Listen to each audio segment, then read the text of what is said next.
Hi there, how are you doing?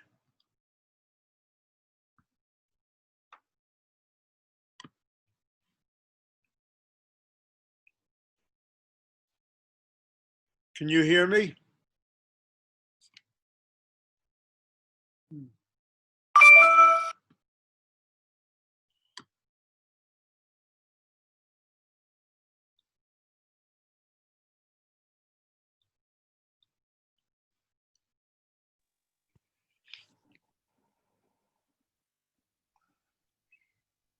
Oh,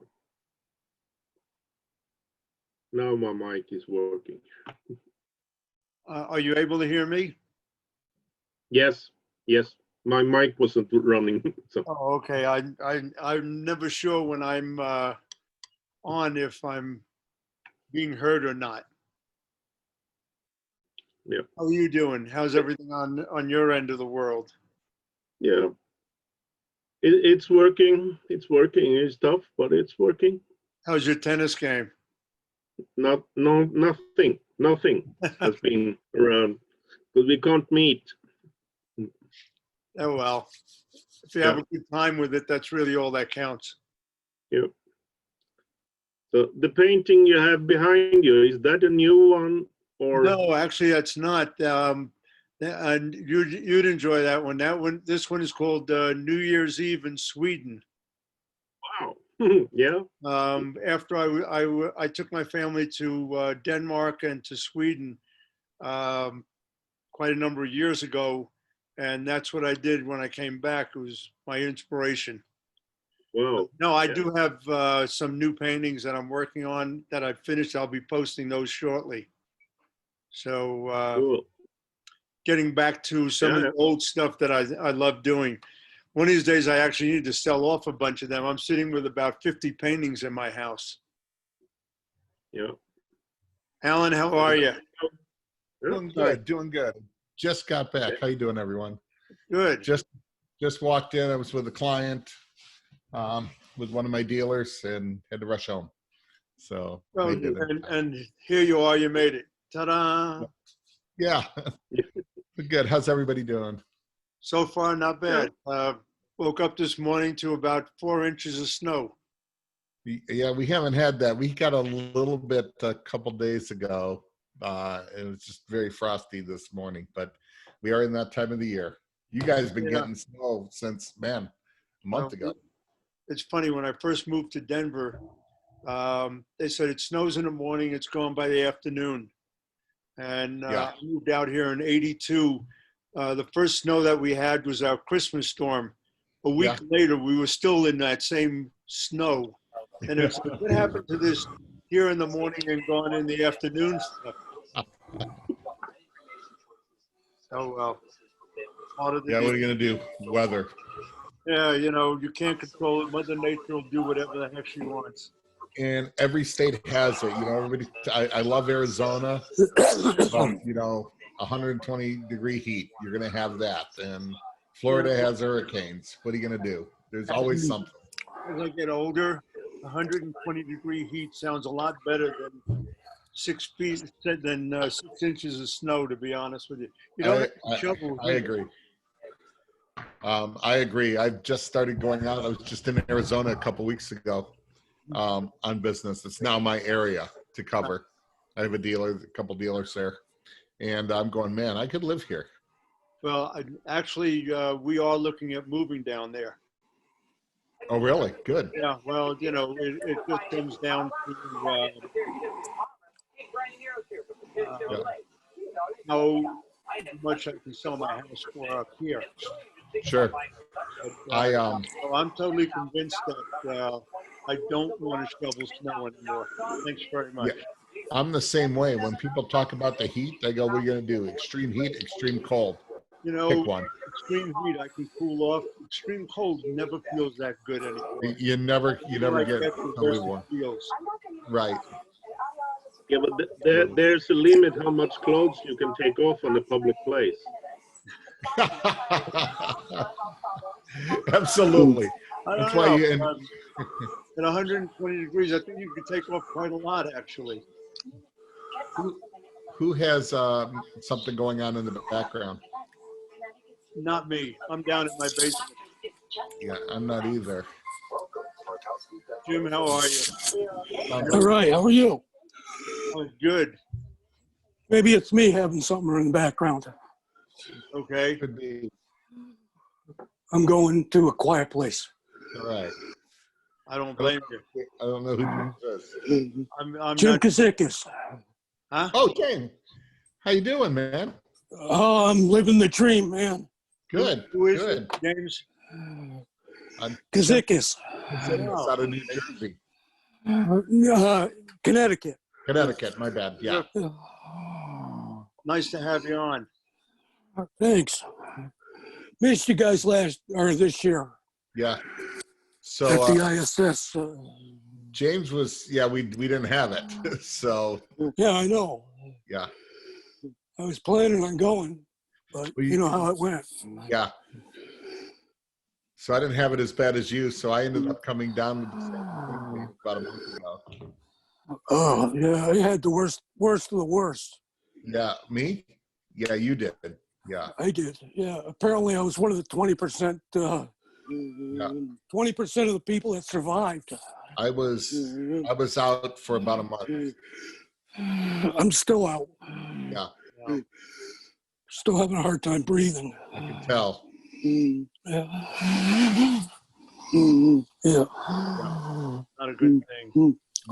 Nope. I mean, everything is spiking all over the place right now. You know, Yeah, James, you might want to put your microphone on mute a little bit. Okay.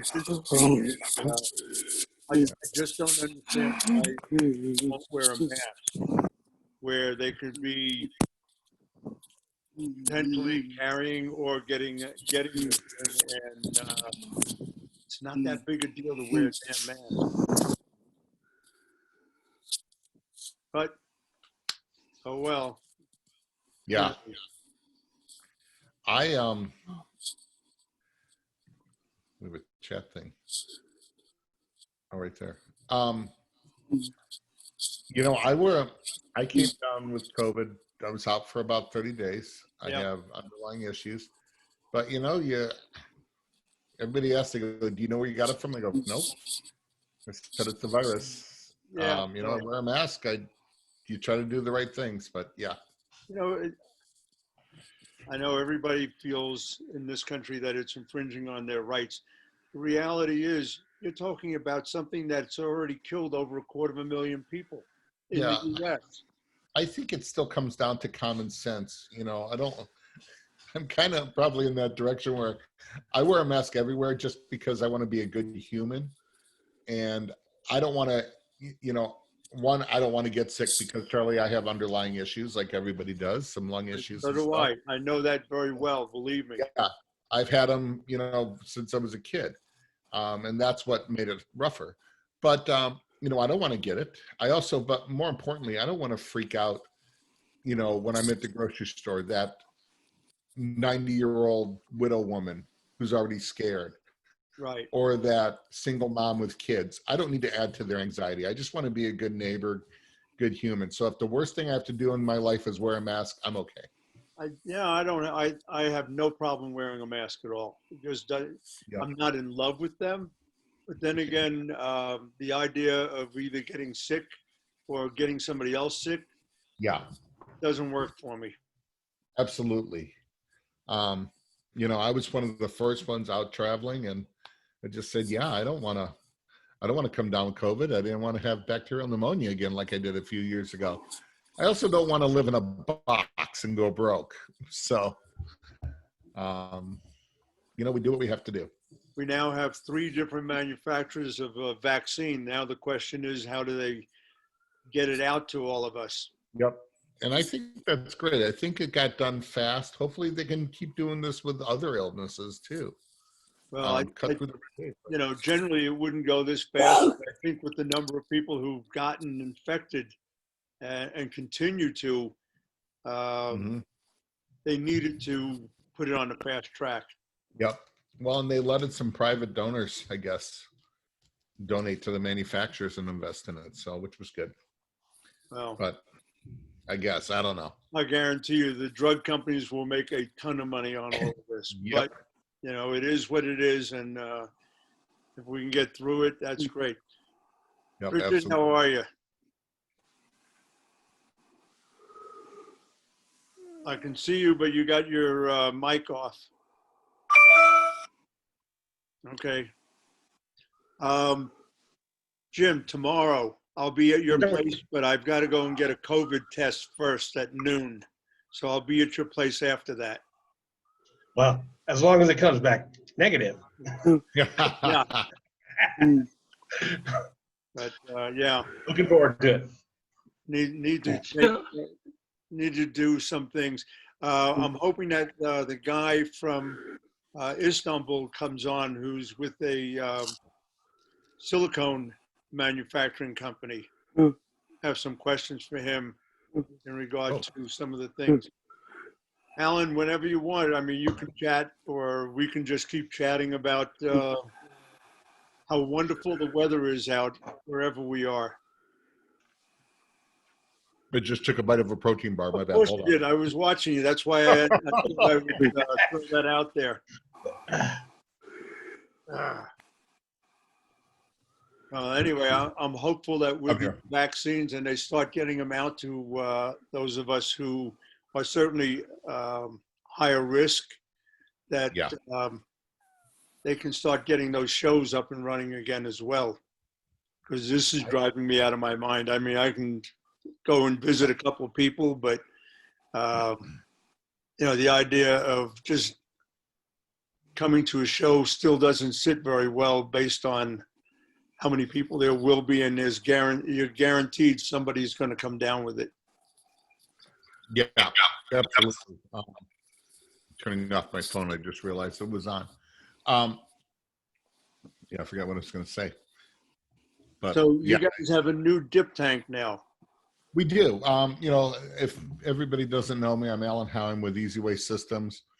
I'm a regional manager for the Midwest and Great Lakes region.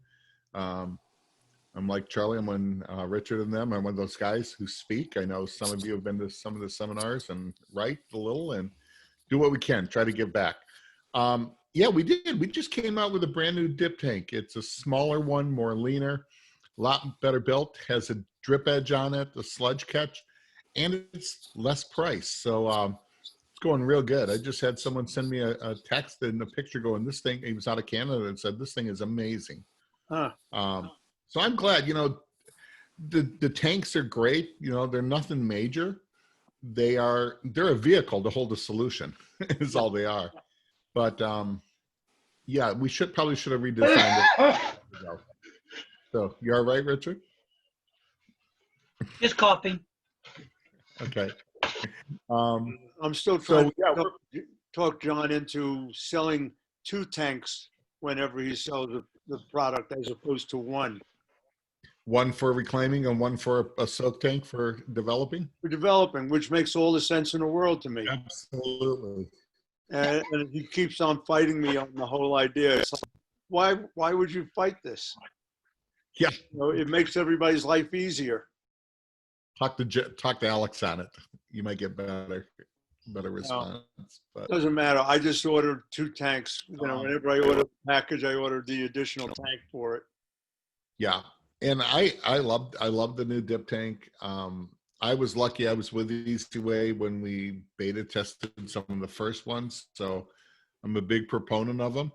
But I'm also a proponent of that, you know, there's more than one way to reclaim a screen. And the goal isn't dip tank manual way. The goal is clean screens, sustainable process. So I think it's all about, there's no magic in the tank, the magic's in the chemistry and in the procedures. Well, listen, there's definitely more than one way to do any of this stuff, but I just think that unless you're buying big equipment, a dip tank makes the most sense. Absolutely. And it saves time, it saves money. Yep. You know, it does the things that it's supposed to do, and it's such a simple situation. It is. I worked for a company that they were very much did not like the dip tanks, and they had all kinds of data to show why it was more expensive, and I'm just not buying it. You know, I think, that company is experts in a lot of things, but not in that. well, Um, the thing that I think you know, you can't factor in is time. I yeah, mean, even on developing, you throw it into the water and you go about doing whatever you need to. You pull it out, you're 90% done. You give it a quick blast, and you're finished. absolutely. Otherwise, you're standing there and you're either waiting or you're washing something that isn't going to wash out for a while. And so they can talk about how much they're not saving, but they Yep. still aren't factoring in time. And time is one of those major things, especially if you're a smaller company and you've got to do a bunch of different things. Exactly. I think time is huge factor in it. And then, you have to be doing it right. I find, Charlie, one of the major issues when people are using them is they are running them way too strong. And I like to run them a lot weaker, the solution, because only have it run as fast or the solution is strong as you can cycle those screens. If you can't, they're staying in there too long and you're gaining nothing. And I see a lot of people going, well, I just want to make it real strong where I can get them in and out. You can't cycle screens that fast. That's a foolish way of looking at it, because the difference in time is not enough, but the difference in cost there starts to really add up. Absolutely. Absolutely. And the difference in the window of technical problems that can come out. You can leave that in there. Everything falls to the bottom. You're going to lose solution time. Or on some, the new hybrid stencils and stuff, it could actually lock in, on there. And so nobody needs those hassles. Why take that chance? So I have a question for you. Last time we did this 2 weeks ago, one of the things that came up was reclaiming water-based screens that have a hardener on them. Oh, wow. I played around with some hardeners years ago that were not very strong and were capable of being reclaimed, which really doesn't make it a hardener per se. Right. It has some of the chemistry, but not all. There isn't anything on the market that I know of that can take a truly hardened screen and open it up. Nothing. It's called caustic haze remover. But who wants to use that? Well, I call it razor blade, but that doesn't work either. Yeah, exactly. We have it too. It's called Easy Knife. Just get your mesh right out. I agree. If it's truly hardened, it's not going to reclaim. They're not designed. A real good permanent hardener, it's not designed to be reclaimed. So to try to do it, I think is just you're looking for a pipe dream there. It's not going to happen. Yeah. There are some that don't harden real well, which to me, like you, I agree, they're not doing their job. You can get it. You've got to really strengthen the products, almost a straight stencil remover, but I don't know where the advantage of that. I just came into that with a call from a dealer yesterday in Arizona, actually. The guy is putting hardener on it. He said the dip tank's not working. Of course I get into what emulsion are they using? How are they exposing? Oh, by the way, they're doing water-based. Aha. Are they using hardener? Well, yes, they are. Okay, this is the problem. I don't have a good answer. There isn't an answer. Most of them will know. If they do have a weak hardener on it and it breaks through, well, now you could, by the time it's so strong, now you could lock that emulsion right back in. Once it breaks through, that what I call that candy shell on it, you can lock the rest of the emulsion right in. So I don't know. It's just a rough thing. We have, I think the advancement of emulsions have gone very well with post-exposing, where you can harden them some. And, of course, if you're doing, 50,000 water-based pieces or a large water-based run, then just get rid of the screen. Don't even try. Harden it up, print your shirts, make your money, and be done with it. I agree. So years ago, just to throw something new into this package, when I was actually printing back in the 80s, and we were doing a lot of oil and water as opposed to just water-based textiles. Okay. we actually worked with a product that was an epoxy screen. In essence, Oh. it was a product called TK23, and you had a hardener for it, and they were good for 500,000 or more prints. Sure. It was a long process in terms of putting it all together. Mhm. And of course, you lost the mesh, which to me, if you're doing a long enough run, the cost of the mesh is irrelevant compared to downtime. Agreed. But Especially on a screen that's not going to get reclaimed regardless of. yeah, I mean, if you're going to use a hardener, you need to just chuck out the idea of reclaiming it. Right, right. Yeah, I think you're right. I don't know if anybody we here have- has ever worked with a negative reverse screen, but that's what they were called, were negative reverse. Richard, did you ever work with them? That was in your guys' time. I came in a little bit later in the 80s. Okay. Well, No, I know. I never worked with one of those epoxy style screens, but I was always able to get a water resistant stencil to go for 50 to 75,000 prints before it would start to break down. And I have an old story of when I was using Autotype WR. This is maybe 1981, and I called up my rep, who happened to be Susan Vanell. I said, Susan, what do I have to do to get these stencils to work longer? And we went back and forth because they were breaking up. They were cracking like a dried lake bed or like a piece of plastic. And she did ask me, how many prints am I getting out? And I said, but it's breaking it for like 70, 75,000. And there was 10, 15 seconds worth of silence. And then she screamed into the phone. I could hear from Chicago directly without the phone. Yeah. 75,000 prints. So I didn't know, why shouldn't it last forever? And I've always gone with that idea. Why shouldn't it last forever? And I've had screens that have gone 250,000 prints, stuff that I was doing for the Olympics and stuff like that, where I never changed the screens. The stencils lasted forever. It's interesting. Plastisol, of course. I spoke to Samir in Istanbul, and his shop is all water-based and has been now for a number of years. He's not even using quote unquote a water-resistant emulsion. He just makes his screens exactly the way they're supposed to be made, and he has no issues in terms of breakdown.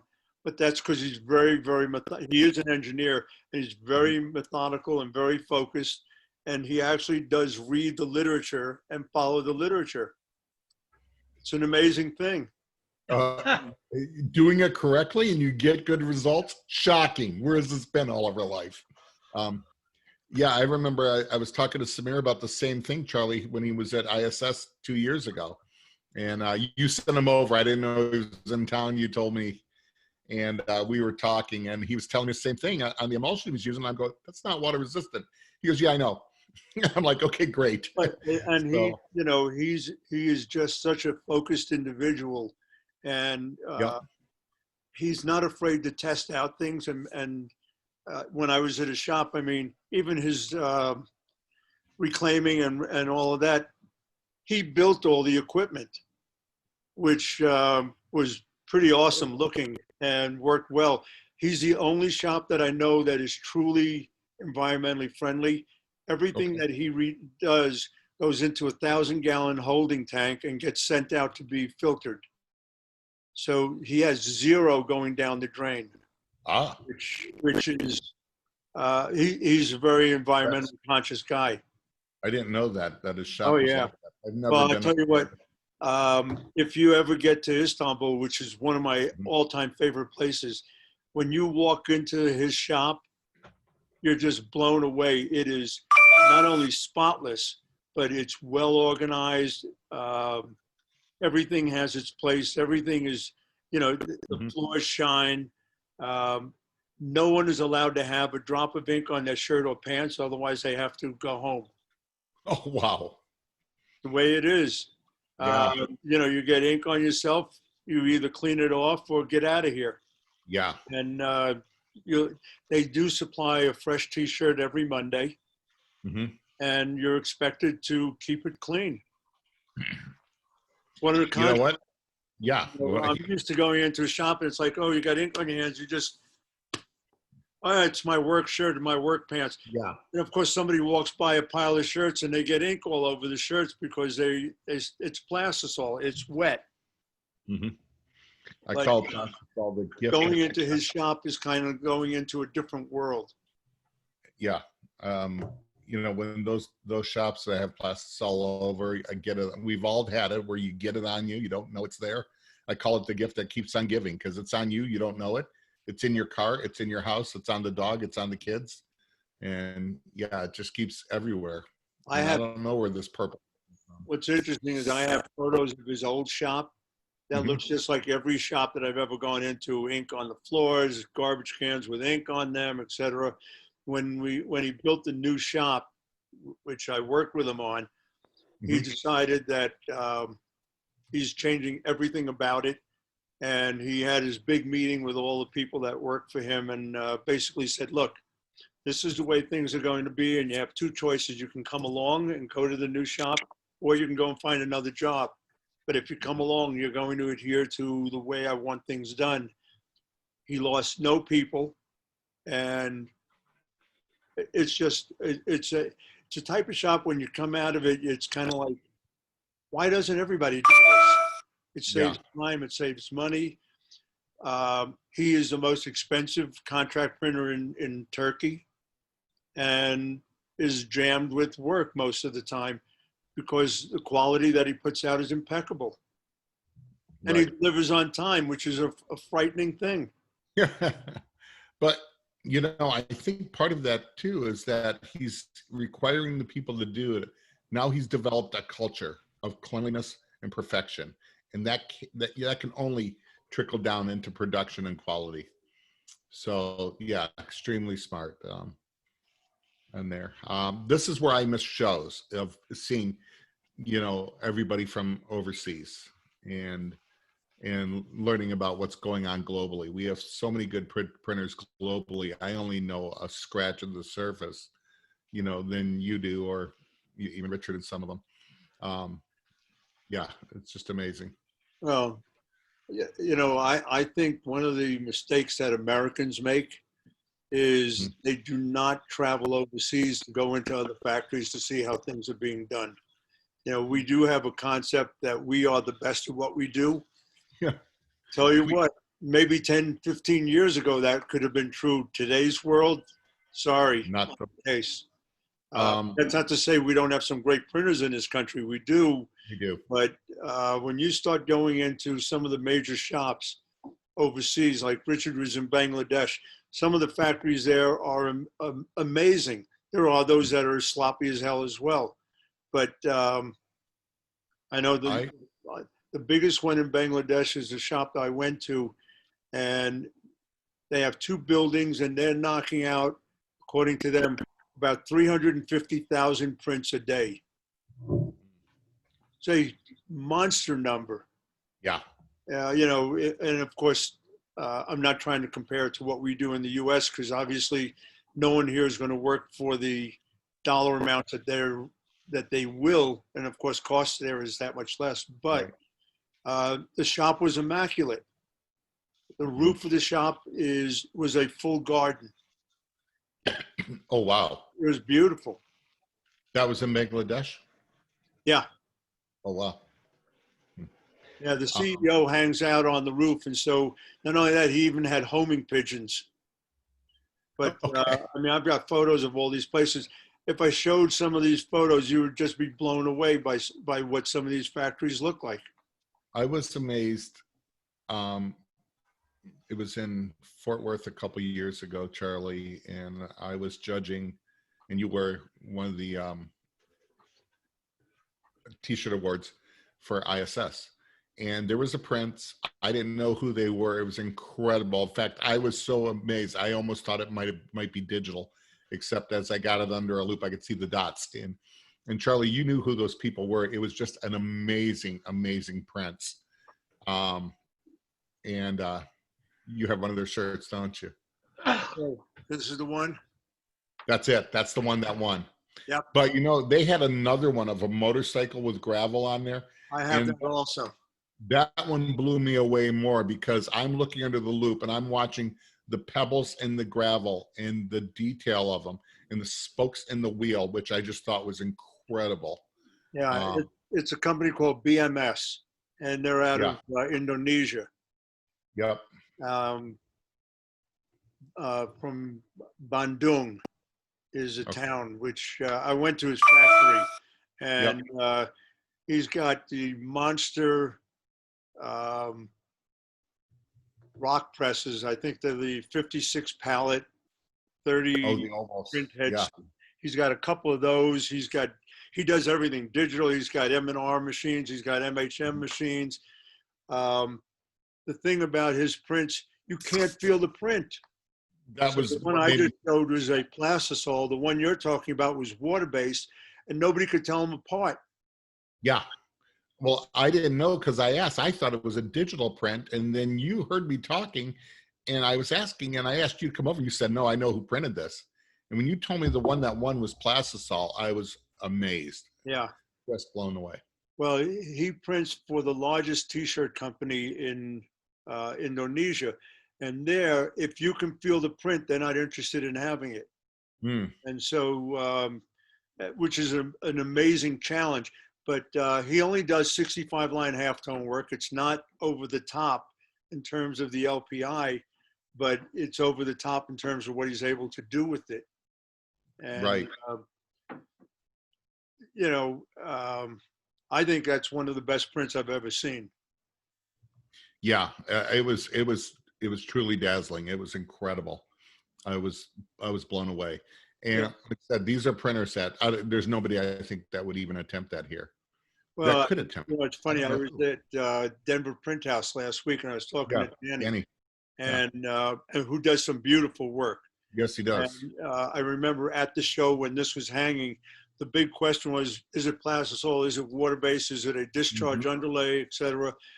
When you have a bunch of really top people looking at a print and can't figure it out, you've got something really special there. Yeah. I think I was more concerned only because if I remember right, in that same batch that we was at the same company, there was somebody there. I'm looking at the print and the dots. The print looked good from the distance, and I got it under a loop. And I actually called Terry Combs over to say, take a look at this.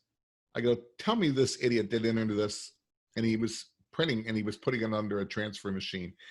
And he looks at it under loop there and goes, it's exactly what he's doing. He's DQ'd, disqualified. Yeah. I was shocked that they even entered that. I'm like, who would do that? You know, it's funny with this particular guy. So I convinced him to send in some shirts. He said, "You think I can win anything?" I said, "You know, you find out by entering." So I think he had 3 first place, a couple of seconds, thirds, and best of show. And it's kind of like, I guess you could win some things. You're printing like that, you're going to always be a contender. Yeah, because there was some heavy hitters in there. I know Denver Print House was in there, Andy Anderson put stuff in. But it was great because it was becoming a more international competition, which I think is awesome. Which is always a nice thing. Well, it's going to be interesting to see once we have Printing United back, what the happens is going to look like. Mm-hmm. So I was digging around and found my Golden Squeegee Awards. I entered the show back in the first year that they had them. I actually brought my shirts under my arm and handed it to them so that they could be judged. And I ended up winning 2 bronze. So that was 1980 was the very first Golden Squeegee Awards. So I dug out the awards. I was just going, I'm trying to just clean up some stuff. And what was interesting, so I dug them out. And then in going through this, I also came across this, which was from T-Shirt Retailer. Oh, wow. I remember that publication. Richard, you were in 1980 already. Yeah. So they had a competition. Now, I don't have the shirts anymore, but these were kind of interesting. This one took a bronze which was for Union Ink. Okay. So that's a 6-color print, no flash. Mhm. Okay. Flash hadn't been invented at that point. And so Right. in that competition, I took a bronze, but the one that I took a bronze with, both in this competition and at the SGIA one, was that KISS shirt. Okay. Oh, nice. So there was back in the days where Flash hadn't been invented, and you had to figure out how to print a black shirt without making a mess. Without flashing an underbase. We could do that. We just couldn't print on a white shirt without making a mess. Richard, if Easy you don't print. have Is that some of these, I actually dug out and have some of the t-shirt retailer stuff. You have that? Okay. No, Oh, you don't? No. So I have that one. I also have the National T-Shirt Show in New Orleans. I think I've won awards in each of these, so that's why I think I have them. Some of them are just big old pieces. I don't. What year was those shows? I don't even remember them. That may have been before This one my was time. 1982. It was at the Hyatt Regency Hotel. This other one, God, I don't know. Anyway, Richard, I need to put together a couple of these things for you because I don't think you have some of them. Hey, Howie guys. had shows in New York City, t-shirt retailer, Yeah. and they were small shows, but Tiny. a lot of people showed up, and you could actually talk to business leaders. It was better than the bigger show because you got people that really wanted to talk. Yeah. Yep. While I think ISS Long Beach is incredible, it's gotten to be almost too busy where it's hard to talk to people. One clients, because I'm in a booth working, but then people I just want to see too. So sometimes those smaller shows are pretty nice. A lot That's more. one of the reasons I love doing the DAX show for that reason. Absolutely. It's where you can speak to people, take your time, chat, and of course the Yep. fact that he has the hotel and convention all together. Make it real nice. You can hang out and talk to anybody you want afterwards. Yep. But so this is interesting as long as we're chatting. So I posted this online. I saw it. Okay, because I was one of I put in Scott's advanced class back in 1981, and I got a message from Mark DeVay saying, "Hey, can you send me a high-res copy of that?" So I scanned it, which I did, and then he colorized it, and so. Oh, Nice. So he sent, Pete from Same Day Tees Yeah. saw that and said, "Hey, can you send me that artwork and I'll do some shirts?" So he all of a sudden sent me a batch of shirts and Scott a batch. So for those who did take his class, Pete being one of them, Scott and I are going to probably sell off the excess ones that we have and donate that to the American Heart Association since Scott had open heart surgery. Right. So if anybody is interested in these, I have them on ash and also on black. And so if you email me, I think it's going to be like $15 a piece and all that money will just get donated. Sure. And I have everything from small to double XL. So if you're any bigger than a double XL, Not going to happen. look. well, go on a diet. Yeah. How did Pete print those, or are those done with the digital squeegee? These are digital. Yep. Because I think he probably did. I probably have a dozen and a half of them, and I think Scott has about the same thing. Sure. So I need to put one aside for Mark Gervais, but I was on with Terry Combs and with Aaron early at the end of last week. And of course, they all work for Scott as well. So I have to send them a couple of those. But that was a fun session with them. They're always a lot of fun. So questions. Anyone have questions for Alan? What a boring group. Anything on I have chemical? or I have a anything? question for all. You know, one of the Okay. go ahead, Charles. So hope all you guys are doing good. Good to see you guys.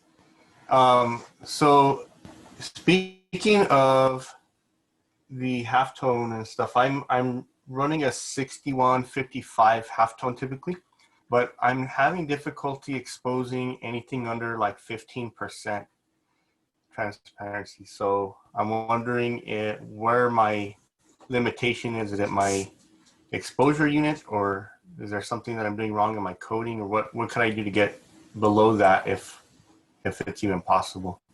Bunch of questions. One, what is your light? What is your coding method? What you're drawing? What's your mean- emulsion? Yeah. But So I'm using is the Saudi dot PHU. opaque? Are the little dots opaque? Look Mhm. at them with a magnifier. You know, one of the things you have to keep in mind, not to get off the subject, back when we had to use cameras, we held a lot better detail because we could also do what they call the hard dot.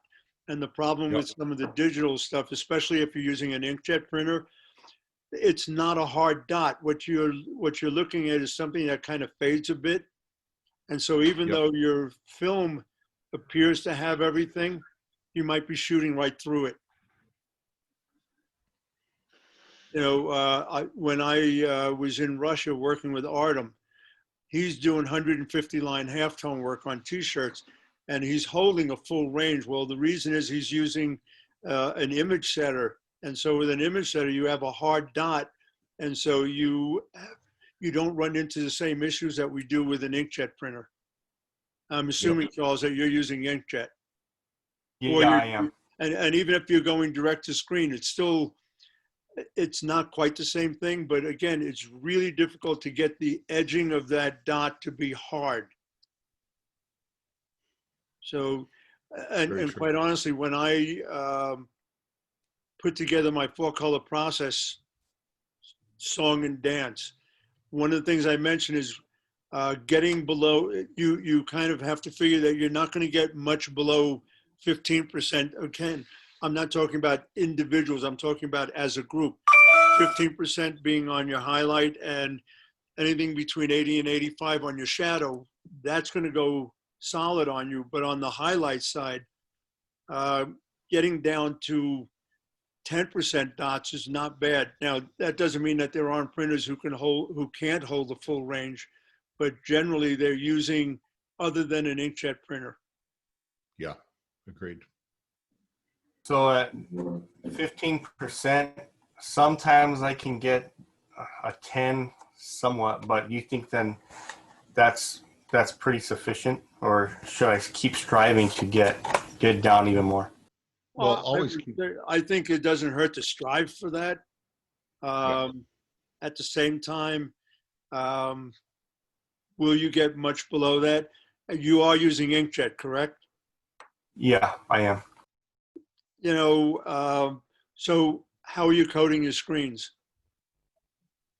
I'm typically, depending on the screen mesh, but typically on the ones I run most, 200, 230, 255s, I'm doing 3 front and 1 back with a round edge on the scoop coder using Saudi PHU. 3 front and 1 back. And back. So Right. I think you're going to get a variety of different opinions now. Go ahead. I know one of the big things is the whole EOM thing and how much emulsion you need down.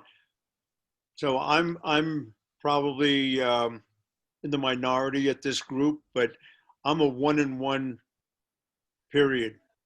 1 front, 1, 1 inside, 1 outside, or actually 1 outside, 1 inside, and I'm done. And the reason is if you have too much emulsion down, you're going to have a difficult time holding the finer detail. Is that enough EOM? It's probably not. So somewhere along the line, you have to make some decisions in terms of how much detail you really want to hold. But if you're doing 3-in-1 with the round side, I don't know if you're going to get a whole lot more than 10% dots. And even there, I'm not sure you're getting real 10s. Yeah. What light source are you running, Charles? It's a Vastex LED. Okay, strip LED. Okay. I get great results off of those, to be honest with you. We when I worked for Saudi, we actually went to Vastec and we measured it, and it was so consistent across the board. We were amazed compared to some of those other strip LEDs. So yeah, that's probably one of the better ones out there. I found that all the stuff that I do for all the trade shows when I have a workshop, they're all done off of a Vastex exposed LED system. And I think, much as some might not agree, if I were wanting to hold greater detail, I would probably use a sharp edge of my scoop coater and probably coat a little bit less. Well, I was just going to say in the coating, I don't totally disagree with you, Charlie. I think depending on what the EOM is that if you go 1-on-1 once it dries and you're wanting to hold a better dot, this is where I would say go back with a sharp edge on a face coat. And that Yeah. might. I think 3-in-1 with a round side is just way, way too much emulsion. And which PHU are you using, Charles? The standard PHU, just the regular. Which is a First one. 40, if I remember right, a 46% solids. So it's a pretty heavy emulsion for that fine a mesh on there. You might be putting way too much down with a round coat. Well, when I was talking to Richard in Dallas, Well, that's your problem. he he was saying to make sure that off my first coats that it gets glossy on the inside, and so that's where I need to get. I need to put 3 down in order to get that kind of shinier side on the inside. Not just a 3-in-1, you're actually doing a glisten method, shine method on there. Okay, that's a little different than just saying I'm going straight 3-in-1 on there. Yeah, I actually teach that in seminars on that method. So, but that, and Richard, not just because you're here on there, you could, don't look, Charles, someone's behind you. So I hope you know him. I think too, when we do a glisten method, that's to get you into that EOM in between that 12 to almost 15 to 20% EOM. If you're trying to hold dots that fine, I could see where that might be a little heavy then, and you might almost want to do especially.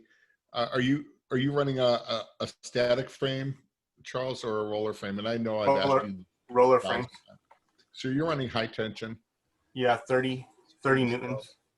Okay. Yeah, I don't know. I mean, Richard, Charlie, feel free to interrupt. I think you might want to lower that and go to a face coat, and that almost like they're doing on those high shear inks and basically HSAs.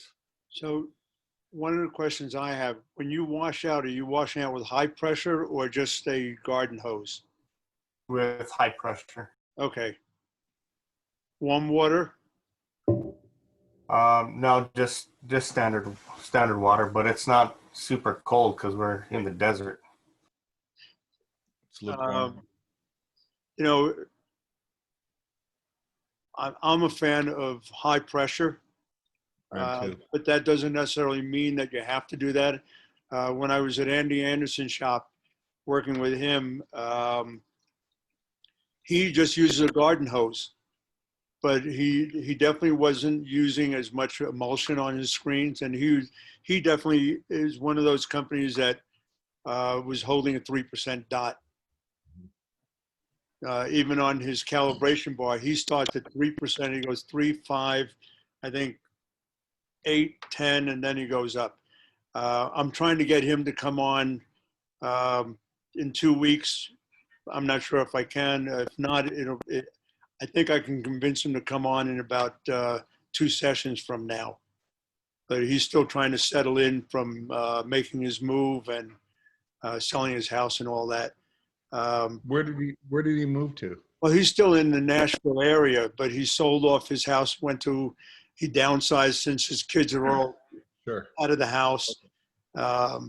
Still working, and he's still painting bikes. But I think he's still involved somewhat with the company that bought out his shop, but they haven't done a whole lot of anything. Right. Trying to get Andy to put his face on a computer is a really tough situation, to be honest with you. know. If I do, I'm hoping that we get a really big turnout, because, you know, if you've never been to his factory, it's not pretty, but the work that comes out of it just blows you away. Exactly. And he has his own way of doing things. But when I was there working with him, we were shooting a particular job, and he just uses warm water and a garden hose. On 305 mesh, he just doesn't feel comfortable hitting it with a high pressure hose. But certainly on 230, to be honest with you, I think I would, if it's me, and certainly when I do my workshops, I do use high pressure. I'm a big fan of that. I am too.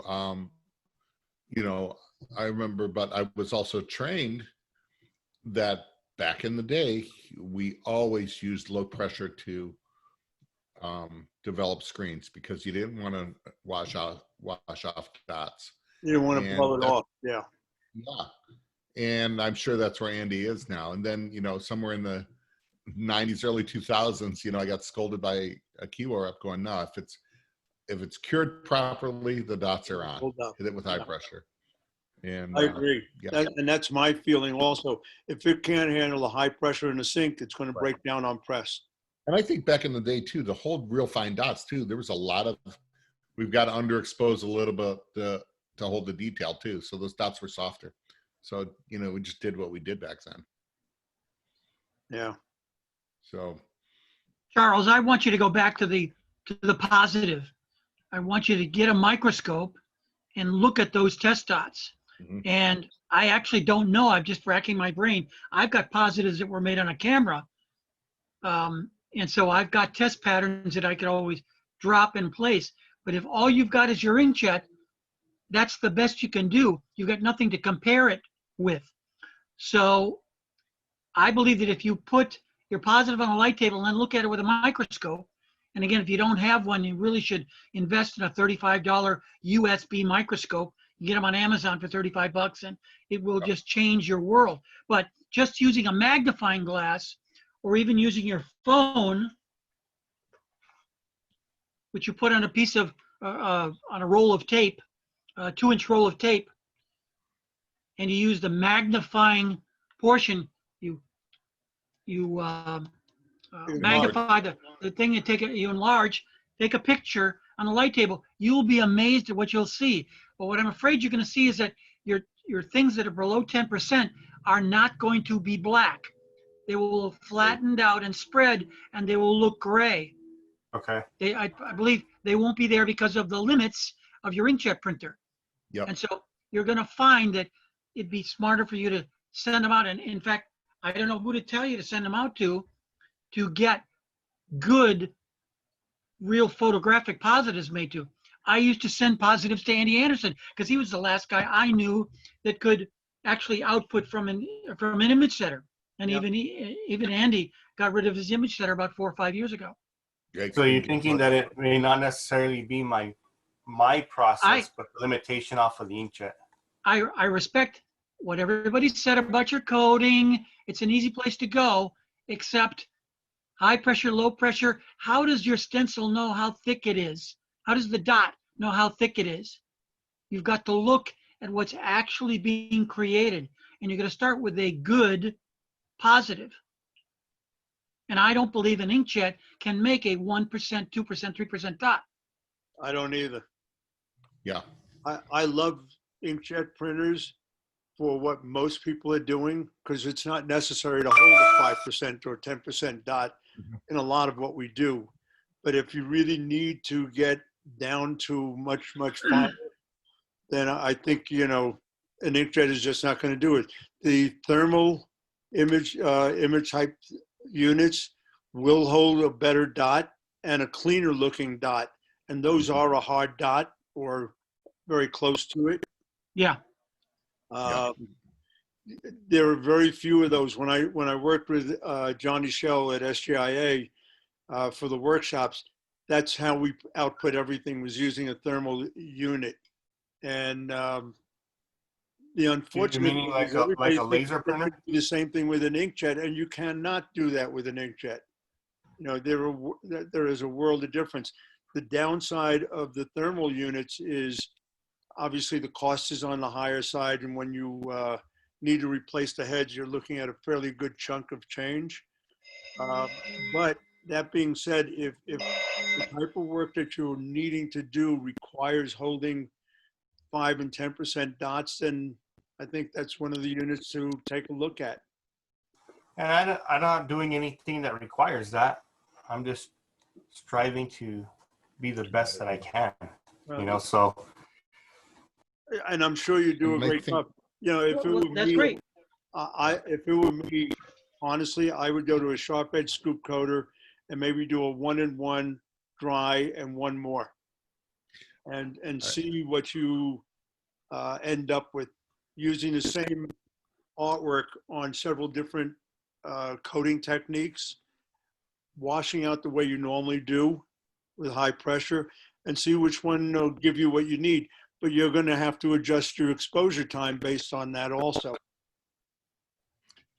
I think everything that's been said is good, but Charles, also, instead of just picking and choosing, start at the beginning. Start with where Richard said, take a look at your film positives, make sure those are correct. And if they are, then move on to the stencil and start doing the detective work on what you need to do and start doing the testing.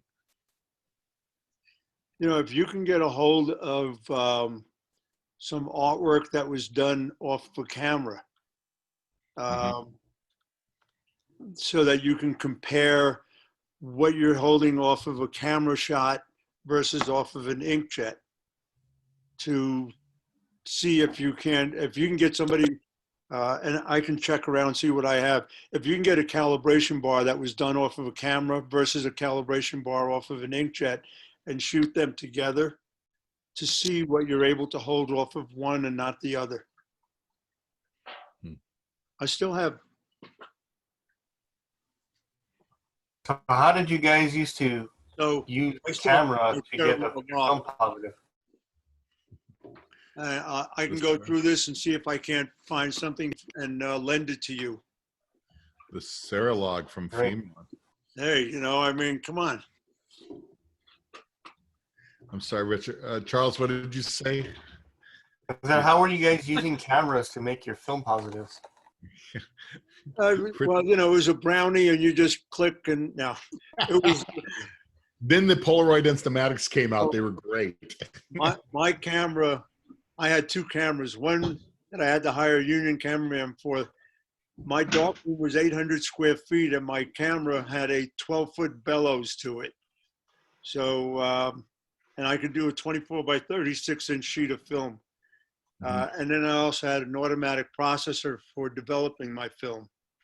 So But- you were taking a photo of the artwork that you created and then developing it on film? We would actually do color separation work, et cetera, yeah. So we would break it down on camera. You use a series of filters, et cetera, to take a full color image and break it down into quote unquote CMYK or whatever we needed at that time. Wow. That's labor intensive compared to now. You know, like, You're telling me. so Not to You mention, guys got it easy now. let me oh give- yeah, not to let me give mention you an cutting idea. ruby, and remember Charpack and Letraset and all those filters that were available. See the Union ink piece? You're looking at about 35 to 40 hours of artwork time. Okay. Absolutely. That's what it took. It was a combination of camera, hand stippling, using Zipatone at times, using press-on letters at times. When I did that kind of work, my biggest account was an account in England, a company called Mobile Merchandising. We did their rock shirts for them. We charged $1,000 to design and separate a piece of artwork back in the 1970s. You have to understand how much money that was. Back in the 1970s, at that time when I worked in the corporate world, I was making $200 a week. So when you talk about $1,000 for a piece of artwork, even today you can't get that. Back then, because of the amount of time and the expertise that was involved, that's what we charged. And I remember we probably did about 40 or 50 pieces for them. One of the things we guaranteed was when we sent the film over, which cost $100 to put it on a plane and have it go to England, we guaranteed that they shoot the screens and it prints perfectly or they don't pay for it. The only job I remember not working was a group called the B-52s. I still remember the image because it didn't work. But other than that, it actually, it did what it was supposed to. But camera work was part of a normal screen print shop. I mean, everybody had, a little Nuark camera, whether it was a vertical or horizontal. Those of us who had bigger shops, and we were doing bootleg rock and roll, so we kept everything in-house. And that's why my dark room was 800 square feet. Yep. It's what it took to have big pieces in there. But we had, the ability to hold fine dots was not an issue. Of course, we weren't too concerned because doing bootleg stuff, I mean, we never got returns anyway. But, we were doing a lot of 65 line halftone work.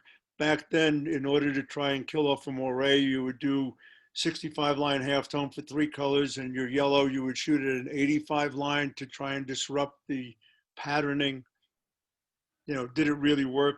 Nah, not really, but, we would do a lot of, not only my shop, but everyone who was involved with that type of situation was doing a lot of testing to try and figure out how to eliminate moires. Mm-hmm. And so that's where the cellular log came in even later on, was all the different angles. It was Joel Garneau was the guy who put it all together for Alex. And it was all kinds of angles and dot sizes, et cetera, and percentage. I mean, the unit itself was just a great piece to have. I actually have 2 of them. It was all in the effort to try and hold fine detail and not have moire patterns. Right. And Charles, back then, very few people could do the work like Charlie was talking about. Most of the clients and I was early in my career, were sending stuff out to Sarah Comceps or Mandel or, people like that, Coudray. And it cost $800 Yeah. in 1983, Yeah. plus Yeah. Federal Express both ways. Yeah, exactly. Yeah, I sent a ton of stuff out to Serochrome. I mean, Fred was just an amazing guy to work with. And he really didn't do that much with simulated process. His was all 4-color process type work. Everybody would. When I came in, huh? When I came in, it was all CMYK. Simulated Right. didn't seem like it took hold till later on. When you were doing simulated process, that's stuff that you worked out in-house. And it was a combination of all kinds of playing around. If shows ever get going again, I still have my King Tut artwork, which was done in 1979, right, that I want to run at the shows so that you can see what it's like to run a 5-color job on a black shirt with no flash and get strong results. Yeah. But that was a combination of camera, hand stippling, and some ruby lith or zipatone combo. Mm-hmm. I mean, you did everything and anything that you had to in order to end up with a finished product that made sense. I was just talking to my boss and we were talking about camera shots. He goes, "Did you do them?" I said, "I wasn't good at it." I said, "They frustrated me always." I made the statement. I said, "If I never see another proportion scale in my life, it'll be too soon." just because I was not good at working. Thank you. Good. That helps. I'm out. But I just thought that would help turn your stomach a bit. Yeah, exactly. But it was just because I'm not an artist. I didn't understand it. It was difficult for me. It's probably why it frustrated me. But you And know, you had to learn to make 3 different exposures: a flash exposure, a main exposure, and a bump to get the highlights and the midtones. You turned yourself into Ansel Adams inside the camera room, and you had to have a halftone grayscale to put in front, and it was film, and nothing happened overnight. You had to process the film, you had to let it dry, and then oops, it was wrong. You'd throw the piece of film away. You had to go to shoot something else, shoot it again to get the halftones that you wanted. You know, just to give you an idea, on my big camera, I didn't know how to turn it on. I had to hire a union cameraman in the 1970s at $500 a week. His name was Reggie. And the only reason I remember is he was told, you are not allowed to put in 30 seconds of overtime because I am not paying you overtime. But and I bought a small Nuar camera that I could handle. But for any of the complex work or any of the bigger work, he had to handle it for us. They were really complex. I remember I had a GAM3 computer for reflective and for reflective art, etc., to do the breakdown of the colors to end up with a 4-color process job. But Fred was definitely a lot easier to work with on that level, because you could send it to him and he knew exactly how to handle certain things.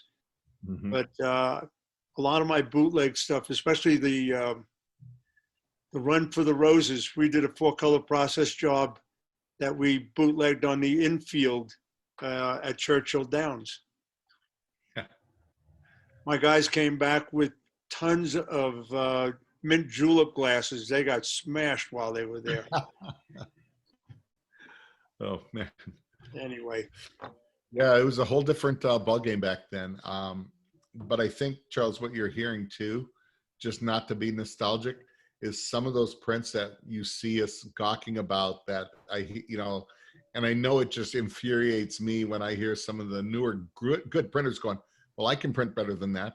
Well, yeah, if you would have given those guys, wax jets and everything like that, sure, who couldn't, is what they would be thinking. Yeah, exactly. The technology, I mean, obviously we wouldn't be able to print like that. We don't have technical skills. They had that stuff. Made it to be done faster, allowed it to be more production. So we were the guys that invented Flash. You couldn't buy one. You had to buy the panels from Casa Solar, or it took a while before we found that actual place, and then create the frame to wire into your press. There was no commercial Flash available in the early 1980s. Well, I was talking to a client, the one I was at earlier, and we were talking about, he found out, saw on Facebook that I started my career with Harco, and thank you, that post on Facebook about the open house. And we were just talking back in the day that even manual presses, micros were an option on them. They didn't come standard. Would you like micros? No, I have hammers at home. Thank you. Yeah. So I put the cost in. And that's about what it was. So yeah, a whole different ball game. A lot of things easier. I don't know if that's always better. A lot of things more production oriented. But I think that's what you're trying to do. You may have run into one of those little problems going, okay, this might be a technical problem that I'm not sure what the workaround would be if it is a film issue. Yeah, I'll just really curious, just striving for perfection, but I'm going to start there with the film and then just work my way down the line. But I can see how that would probably be an issue. So I do have a loop, a lighted jeweler's loop that I got after talking to Richard about a year ago. And so I'm going to look at that film under that and see if that could more likely be where it starts. And maybe I have other flaws as well, but that's where I just start working. Use the illuminated loop and put your camera over that. You'll be amazed what you'll get. Yep. And that way you can take a picture of it. You can really study it and see. Yeah, that's a good idea. Yeah, those are great things. Charles, if So- you need to, I bought some of these when I was in China. So this is a magnifier and it has a built-in light source. Ooh. Yeah, Charles, when you've done all this, you're going to be the teaching masterclass after this. You're going to be a I'm not sure about that. that'd be nice. It'd be a nice thing though. Yeah, there you go. This actually comes with 2 batteries already attached to it. And it's you can control it. Matter of fact, this one came from Nitoku, which is, whatchamacallit, Murakami. Mm-hmm. So this one is definitely on the higher end side. If you're interested, let me know. I can work something out for you. Okay, sounds good. Thank you, Charlie. Yeah, those would be nice. So, very good. I love discussions like this. Keeps me sharp. you For learn a a lot lot. more money, What was for a that? for a lot more money, we've got the VT 1000 or 100. Mm-hmm. These are $250 on Amazon. 40 power. Takes a picture. Those are nice. And Yeah, I've got my collection of all kinds of loops and magnifiers and stuff. Yeah, I have one of those. Those are amazing. They still keep- 35 bucks. Yep. And they hook into your computer. USB. And they come with a little tiny positive for measuring. Oh, I'm going to get this to come out here. And I still keep, I mean, it's force of habit. I keep a little old linen loop with me in my briefcase, just with me all the time. So I also have a mini that has a light to it so that I can keep that in my bag, which is what I do often. Matter of fact, it's in my bag now. That's why it's not in a box. And then we have,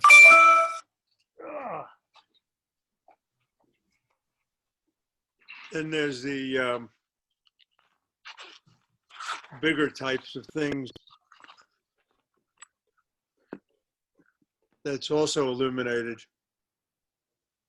Yeah, that looks like the same one that I have right there, Charlie. Okay. These are great because there's a little clicker that the light is on, and then there's a scale inside so you can get an idea of what you're looking at size-wise. Yeah, I think that's the same one. And do you also have the stamp collection to go along with that? I do, as a matter of fact, I do. My whole collection is over here. I guess so. You know, if you're a stamp collector, you always need to be able to look at things much, much closer. And so when I was over in China, for what things cost over there, it's like, yep, I'll take 2 of those and 3 of those and 5 of those and give them out as gifts because you're looking at, you know, $3 and $5 and $10 for any of those things. So to me, not that I'm a big fan of China, but when it comes to things like magnifying glasses, I don't have a problem with that. So Me I neither. brought back all kinds of magnifiers. But Yep. Charles, if you need something like that, just let me know. I can work something up for you. Sounds good, Charlie. Thank you. What I will do, if you email me, I'll go through my Cerilor logs. I've got some loose pages, and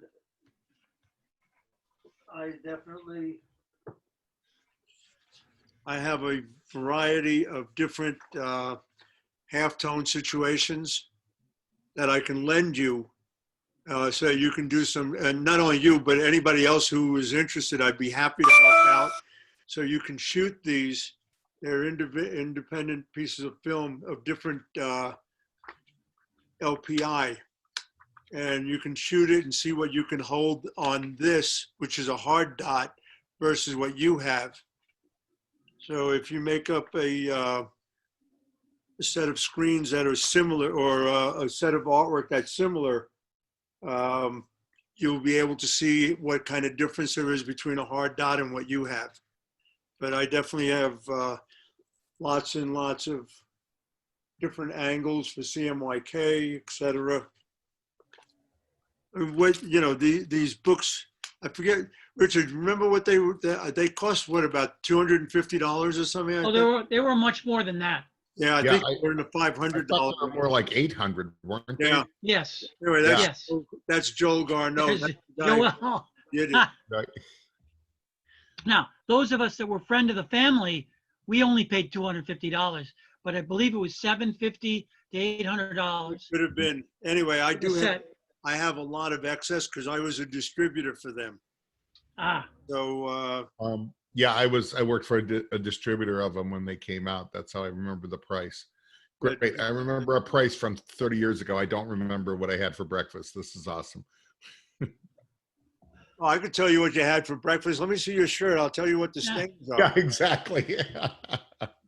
And in any event, I'd be happy to lend some of the stuff that I have to anyone. I happen to have 2 full books and 1 that's broken apart. So if you let me know, my email is drprint, drprint @AOL.com. I can actually put it out on the stuff down here. But I'd be happy to help out. the key word is lend, meaning you got to get it back because Yes. you're never going to get those back. It's I a mean, lend. It's not a goodbye. Even if you want me to send it over to Sweden, I'd be happy to help out. Not a big deal. You know, you guys have spent your time on here, and so I don't have a problem trying to make this a more valuable situation than just talking about old times and getting bored. Yeah. In any Wow. event, I'm gonna call Kudre when we're done here and find out where we can get a half-tone pattern set made. You know, who's got an image setter anymore? I was going to Mark's the say, first guy that I'm gonna call. Well, Mandel may still have something. I'm not sure. Yeah, there we go. So on the Academy, we can probably post on the Academy to find out. I know Artem has an image setter because that's what he works with. how is he He's getting? kind of far away.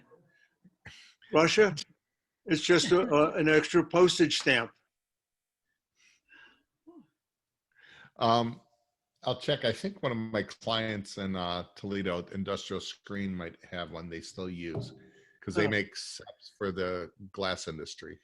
Well, and Artem basically, although he does some T-shirts, he really is more into the graphic side, and that's why he has Right. his image setter.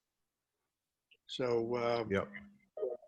I've got several test positives that in a PDF format that the Swiss Octal one it's got all the halftones on it and that sort of thing. Anyway, I'd be happy to lend you. PDF's ready to go.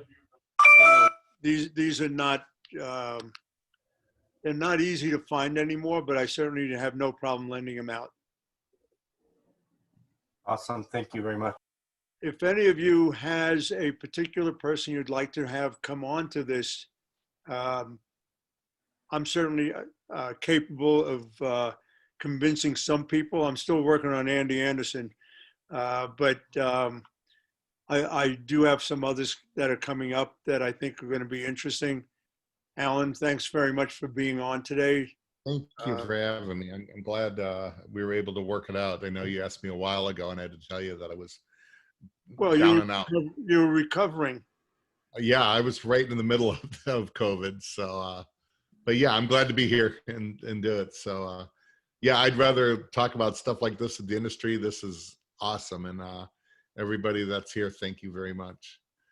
I did post my email. If anybody has any questions, contact me afterwards. On Easiway. We talked about the dip tanks. The only other thing, we just keep an eye out. We do have some new products that will be coming out, maybe end of this year, beginning of the year. So so we're kind of excited about it. Just some new things. Yeah, you and Charlie is going to come to Sweden, and we're going on a road trip to all the shops.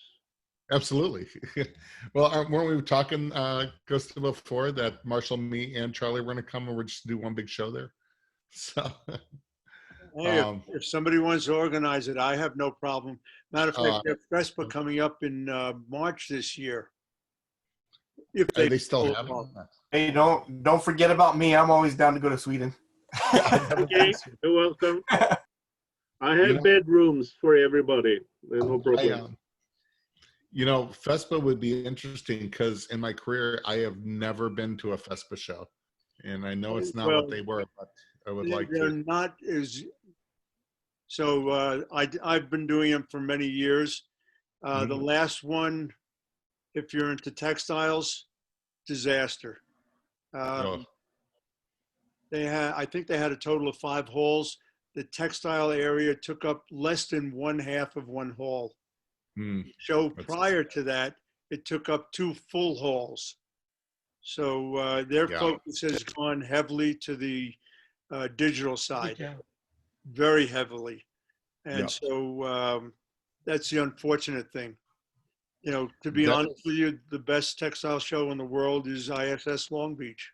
And, we were talking about Samir before when he was there. It was 2 years ago, I think I saw him there. And he told me, I said, I'm surprised to hear you were here. And he said, FESPA doesn't bring anything anymore for textile. No. This is the place.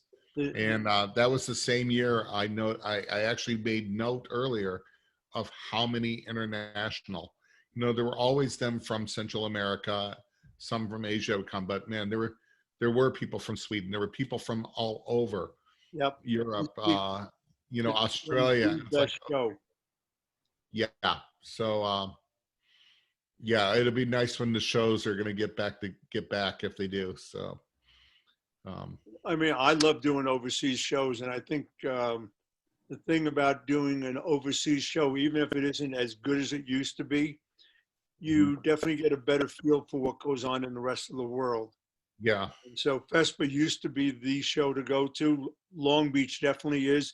The biggest problem that for most of us in Long Beach is we're bumping into people that we know so well that we don't get the chance to chat with people who are in from other countries. And when you're overseas, you're definitely talking to everyone. For me, it's people I only see once a year at a show or twice a year. And that's the nice thing about, SGIA and the Academy is that I only see Michel Caza when he's there. Of course, Richard was talking to me on the phone the first time he emailed me and I almost put the car off the road. Richard's, so when I go, oh my God, Caza just emailed me. He goes, pull over, the Vatican is calling you. So it was hilarious. But and that's what I miss because, is this industry over the years, this is not just what we do for a living, it's community, it's people. And so I miss everybody. And I like meeting people. Just waiting for my first overseas. Short lap. Are you coming to the Long Beach show? If we can travel, because I've never been to any of yours. Well, they've moved the show to April. And so hopefully by then with the vaccines coming out, if they can figure out how to distribute them correctly and all, April could be a very interesting time, assuming that things settle down. Right now they're spiking at almost 200,000 people a day coming down with it, which just mind-boggling. It is. The only good thing, deaths are low, but still, the after effects can be rough. Yeah. So, we just need to stay positive and let's hope we come through this. So we will. So, gentlemen, thank you all for being on. Next one is in 2 weeks. I'll be posting online as soon as I've secured the next speaker. Alan, thanks again so much for being on. Thank you. I'm honored, Billy. Thank you, Alan. Thank you Yeah, so much. Thank you. See you Thank you, tomorrow everybody. It's good to afternoon. see you guys. And Ghost, I have a good one. If there's anything that any of you need that I can help out, Charles, like I said, I'd be happy to lend you some of the things that I have, or Thank any you. of you. So just shoot me a line. And who is it that's getting over COVID now? James? Or Dave? Yeah, I am. Oh, well, good luck with Yeah, it. I hope you. three months in the hospital. Oh, Yeah. really? So My. Yeah, I had it bad. James, I'm glad and, you're see out of around. the hospital at least. yeah, so I met James. So I'm going to share this story real quick. So a few years ago, I came down with bacterial pneumonia, and it literally almost killed me. I still was going to speak at Atlantic City, and the doctors threatened to strap me down. So luckily, my good friend Richard Greaves took my seminars Hmm. on a week's notice. But And he during kept that your time, name. He just said, "Hi, I'm Alan Howe, and I've just lost a lot of weight." I was just saying it shrunk about 4 inches. So, but during that time, you know, Richard, he told me because people were asking about you, and there was a post on Facebook of someone that was at the show saying the show was great. It was my first Atlantic City show. The seminars were awesome. He goes, my only disappointment, I was really looking forward to hearing Alan Howe. And I hear he's not doing well. Hope he gets better. And it was Jim. And I saw that, and I looked up his information and called him right then. So we've been friends since then. His son actually messaged me and said, this was early in COVID, keep it on the down low. But man, we were praying and stuff. I knew how bad it was while he was in the hospital. So I'm so glad that you're here and to see you, man. Yeah, it's been a long haul, but it's great. Yep. Well, I hope to see you in a couple of weeks again, and I Hope so, Charlie. I hope you're in much better condition. If there's anything we can do or I can do to help out, all you got to do is just drop me a line. Yeah, no problem. I just can't make it down to the workshop right now. You know what? So, Sometimes hanging out and just putting together all your paperwork and putting together procedures and things that you normally can't find the time to do. That's what I'm yeah, doing. that's what I'm trying to do.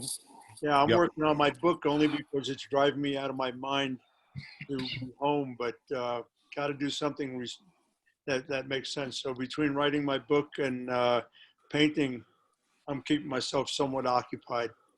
Although now I can jump over to a couple of shops at least and get my hands dirty. You know, there's this thing about if you're a printer, your hands are clean. It's kind of like, really? It's not a good day. Unless you're in Samir's shop, obviously. You can still get your hands dirty, but you have to clean them immediately. Got it. Okay. Yeah. And Charlie, is that your paint behind you?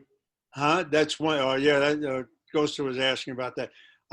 That's New Year's Eve in Sweden is what it's called, and it's back. Oh. I forget what the year was. Probably about 2008 or 10, somewhere around there. But yeah, it's one of my older ones. I'm doing more circular things. Although I was trying to find some more 46-inch round plywood, can't find it anymore.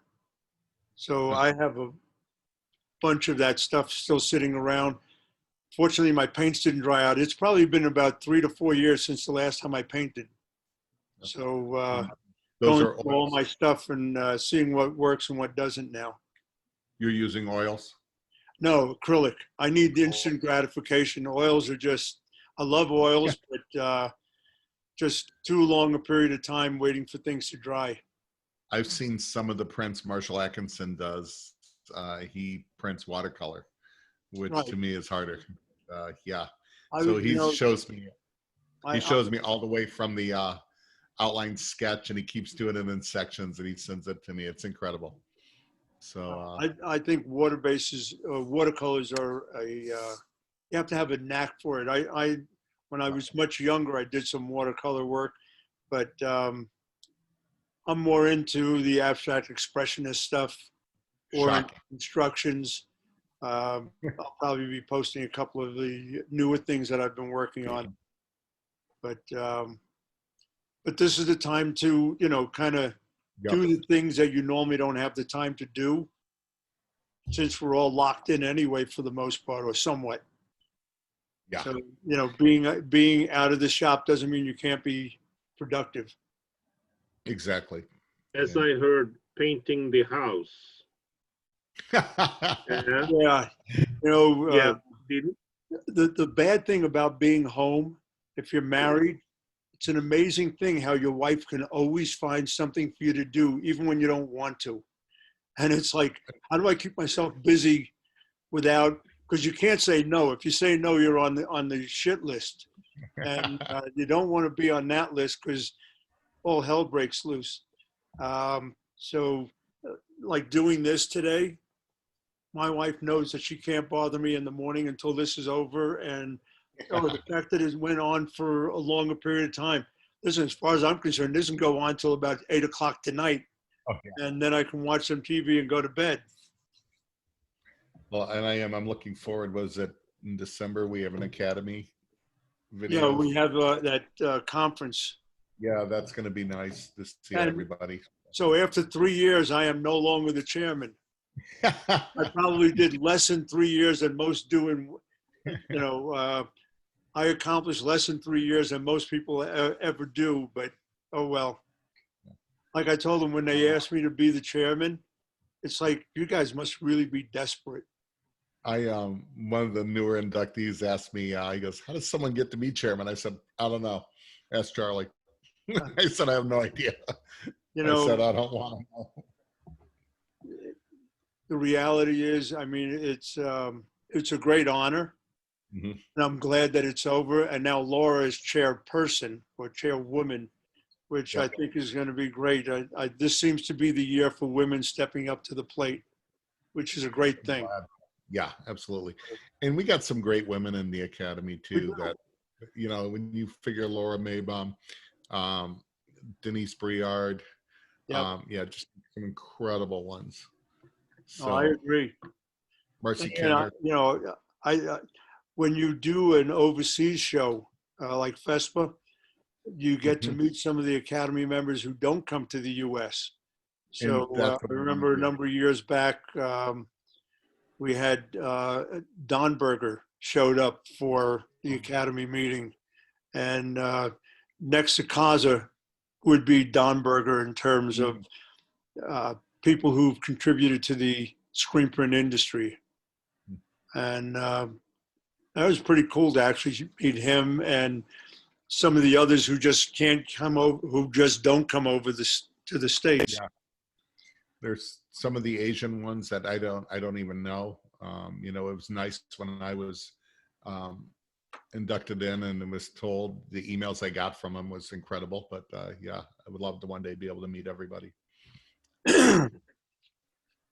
Now, some of it's just great. I mean, it's an organization that is going through some interesting changes now, which you guys haven't been privy to, but we'll see how things survive. Well, and that's The meeting coming up is going to be an interesting one. all right. Well, I know one of the newer inductees will probably have a few things to say because that's one of his concerns is. So, what do we have? Well.